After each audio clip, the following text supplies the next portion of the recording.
É convidado deste grande jornal, Garcia Pereira. Garcia Pereira, olá, muito boa tarde. Boa tarde. Na agenda hoje tínhamos a questão do novo banco. O Banco de Portugal, segundo informações do Económico, deverá mesmo fechar este processo até ao final do mês, mas parece cada vez mais difícil acreditar que a proposta pelo novo banco chega aos 4.900 milhões de euros, e temos também aqui a questão dos lesados. E não só. E a questão de inúmeras ações e procedimentos judiciais. Chegados aqui, devia-se repensar o processo, devia-se adiar a venda. Qual é a sua opinião? Bem, desde o início que referi que a medida que foi aprovada na chamada Noite das Facas Longas, de 3 de agosto, consistiu em fazer aplicar em Portugal um regime de cobaia, que tinha sido aprovado à sorrelfa no último dia de trabalho, antes das férias da Páscoa, com uma proposta, aliás, da deputada europeia Elisa Ferreira, e que consistia em substituir, em alterar o regime tradicional da intervenção dos Estados em bancos nestas situações em que o Estado se tornava acionista e, por isso mesmo, dono dos destinos do banco, por um mecanismo de resolução bancária em que, se não houver dinheiro para esse fundo apresentado pelas instituições bancárias, são os Estados nacionais, neste caso é o Estado português, que tem que avançar com esse dinheiro, mas não se torna dono do banco e, portanto, nacionaliza-se de uma forma claríssima ou prejuízo, não se nacionaliza o banco. E essa medida é a medida de resolução do banco, do BES e do partir do banco em dois, e do banco bom e do banco mau, digamos assim, é uma medida de uma gravidade extrema, porque estamos muito longe de chegar ao fim da história.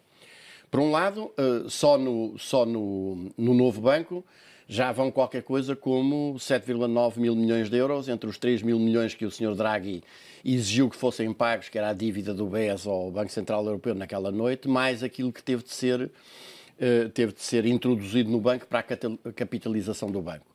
E no que diz respeito às consequências do Grupo Espírito Santo, portanto, da roubalheira generalizada do Grupo Espírito Santo, um cálculo por baixo apontará para qualquer coisa como 30 mil milhões de euros.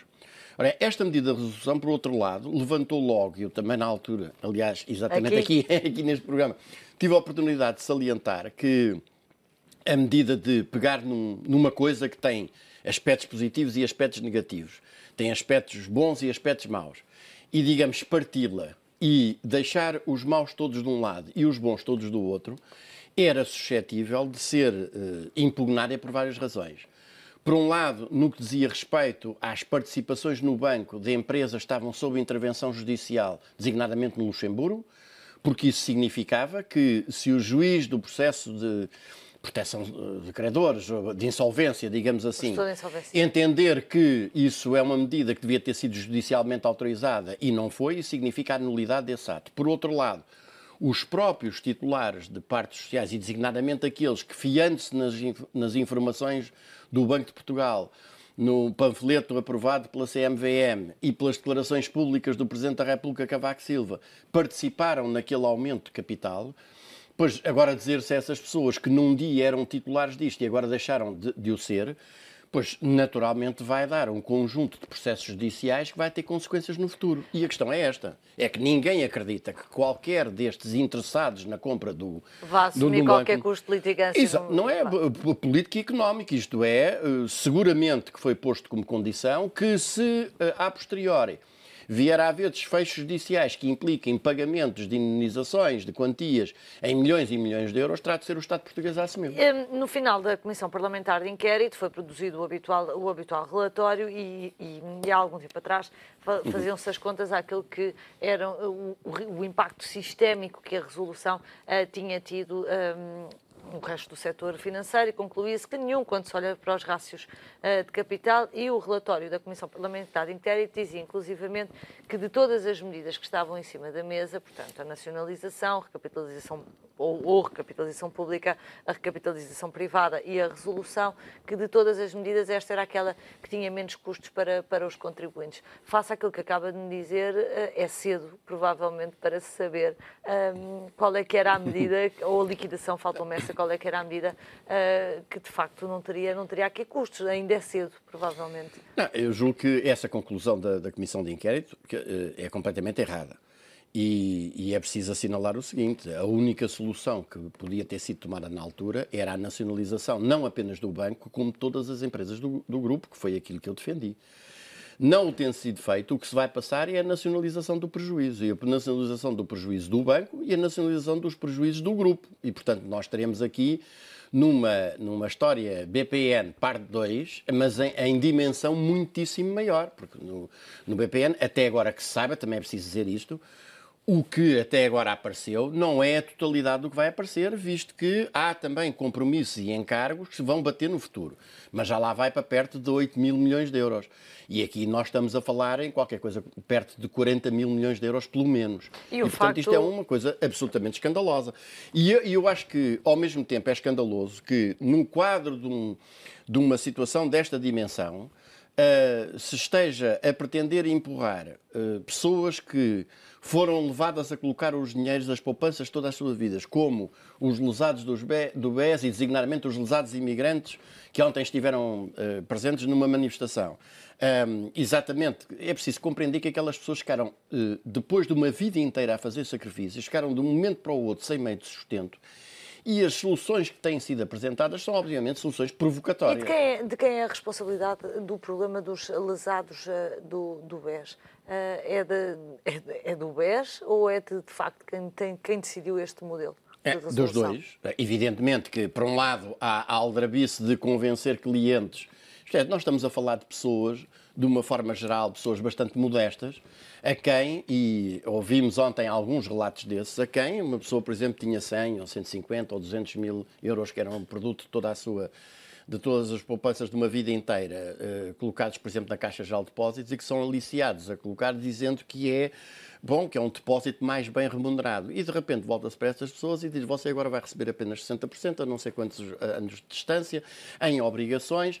Quer dizer, isto, obviamente que a primeira responsabilidade é de quem utilizou os balcões do BES para colocar títulos, que é uma atividade completamente proibida. Nós estamos a falar de um crime de natureza económica ou financeira e, portanto, do Sr. Ricardo Salgado e da sua quadrilha de bandidos. Mas, em segundo lugar, Mas existia um prospecto onde estavam elencados os riscos que estavam inerentes àquela obrigação. Primeiro, vamos ver uma coisa. Em primeiro lugar, tanto quanto eu sei, esse prospecto não foi sequer exibido, não foi informado, não é a simples existência de um prospecto que cumpre o dever de informação que é exigível a qualquer negócio jurídico e, mais ainda, um negócio jurídico desta natureza.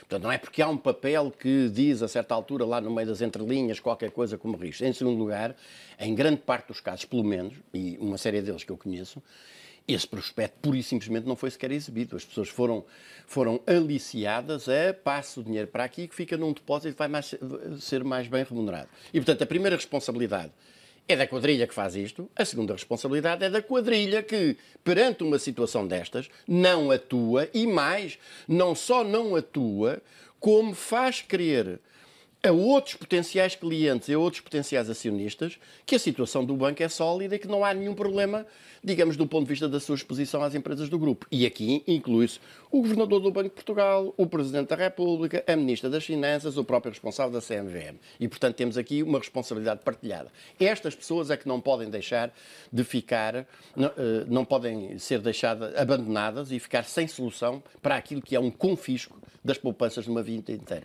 Garcia Pereira, vamos ao comentário rápido. Já distribuí aqui mal o tempo para os números do desemprego. Peço-lhe desculpa. Mas olhemos então para os números. Houve toda a polémica dos cartazes, mas olhemos para lá da espuma que é este cartaz gate, como lhes chamam, e olhemos para os números. Afinal, quem é que está a fazer a leitura certa? A coligação, o PS, nenhum deles? Bom, eu julgo que, só dizendo de passagem, a questão, efetivamente, dos cartazes mostra, quando se faz política de plástico isto é, com base na aparência, os resultados são muitas vezes desastrosos. E, portanto, em vez nesta campanha se estarem a discutir os temas que verdadeiramente interessam, e volta a isso a dizer que é a questão do euro, da necessidade da saída do euro, a questão da dívida, o pagamento ou não pagamento da dívida, a questão da União Europeia, do confisco do nosso mar.